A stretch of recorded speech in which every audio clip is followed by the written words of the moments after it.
Alright guys, I'm here at Fort Stevens, Oregon. Just spent the night in my little orange tent there. It's the only mainland US base attacked by the Japanese in World War II. So let's explore it, let's see what's going on.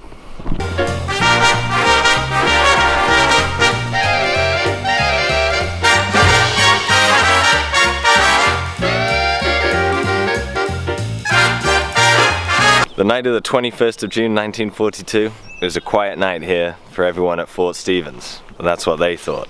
Out to sea behind me there, Japanese submarine I-25 surfaced from the murky depths. Its mission to disrupt US shipping and attack and harass US forces on land. The commander of the submarine, Tagami Meiji, he thought what he had here was a US submarine base, and it was his plan to fire a few shells into it, test the defenses and see what was going on. But it was not a submarine base, it was Battery Russell here behind me, a somewhat dated US coastal defense fort. No submarines. Echo. Echo. Built in 1863 and expanded at the turn of the century when America thought its coastal defenses were rubbish and they needed improving. By 1942, Fort Stevens was seriously outdated and was not ready for modern war at all. Right in this spot here at Fort Stevens, they had 12-inch cannons. Now, these were built before even the dreadnought era in the build-up to World War I. And they had a major flaw in that they could not tilt high enough to shoot far out to sea. Because at the time they were constructed, there was no ship out to sea that could launch shells 10 miles inland. But by World War II, there definitely was. And these were not doing the job. They also had some 10-inch mortars, but again, they were designed to defend the river from an era that had just gotten over steamships. They were not ready for attacks from submarines. Now I know it doesn't look like this is the direction from which a submarine would attack. Trust me, behind these trees is the coast, but since it's a national park now, the forest has reclaimed what would have been a straight shot, bang out to sea. As I-25 lobbed shells towards Battery Russell here, the entire base went into a blackout.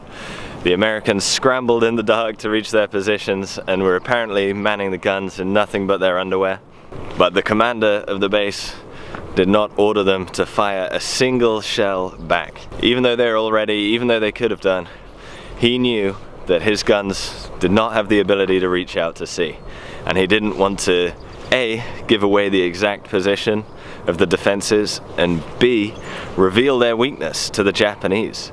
He didn't want them to know that the Japanese Navy could bomb American shores at will and just sail right up the Columbia River into the heart of America. After firing 17 shells, the Japanese got bored of just shooting into the darkness without even anything as a response, not even a pistol shot, not even a light switch. So they went back on their merry way. The only casualties here at Fort Stevens were a couple of telegraph lines and the backstop of a baseball field, which is pretty good going, unless you love baseball, in which case it's a fucking disaster.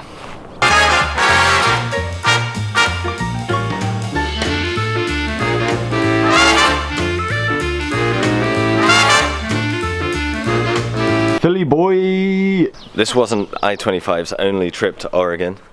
Interestingly, these Japanese submarines could carry planes as well as their deck cannon and their torpedoes. They had a little hangar which could stow a seaplane.